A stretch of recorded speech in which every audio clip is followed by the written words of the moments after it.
Hear me? Is this good? Yeah. All right, we're gonna be doing Casey at the bat, dramatic interpretation. The outlook wasn't brilliant for the Mudville Nine that day. The score stood 4-2, with one inning more to play. And when Cooney died at first and Barrows did the same, a sickly silence fell upon the patrons of the game. A straggling few got up to go in great despair. The rest clung to the hope that springs eternal in the human breast. They thought, if only Casey could get but a whack at that, we put up even money now with Casey at the bat. But Flynn preceded Casey, as also did Jimmy Blake, and the former was a Lulu, while the latter was a cake. So upon the stricken multitude grim melancholy sat, there seemed but little chance of Casey getting to the bat. But Flynn that drive a single to the wonderment of all, and Blake the much despised tore the cover off the ball. And when the dust settled, and men saw what had occurred, there stood Jimmy safe at second, and Flynn a hugging third. From 5,000 throats there rose a lusty yell. It rumbled through the valley, it rattled in the dell, it knocked upon the mountains and recoiled upon the flats, for Casey, mighty Casey, was advancing to the bat.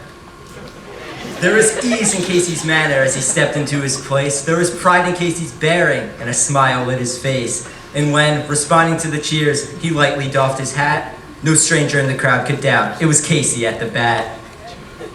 10,000 eyes were on him when he rubbed his hands in dirt.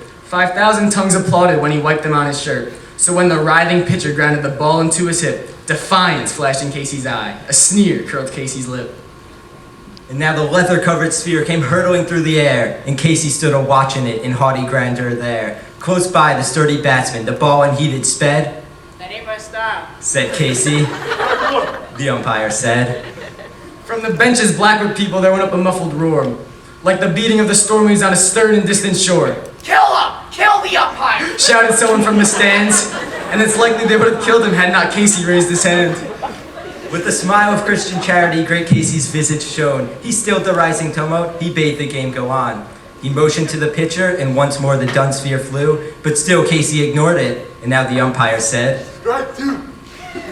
Fraud, cried the maddened thousands, and echo answered fraud. But from one scornful look from Casey, and the audience was awed. They saw his muscles grow stern and cold, they saw his face strain, and they knew that Casey wouldn't let that ball go by again. The sneer was gone from Casey's lip, his teeth were clenched in hate. He pounds with cruel violence, his bat upon the plate. And now the pitcher holds the ball, and now he lets it go. And the air is shattered by the force of Casey's blow. Oh, somewhere in this favored land the sun is shining bright. The band is playing somewhere, And somewhere hearts are light, and somewhere men are laughing, and somewhere children shout. but there is no joy in Mudville. Mighty Casey has struck out.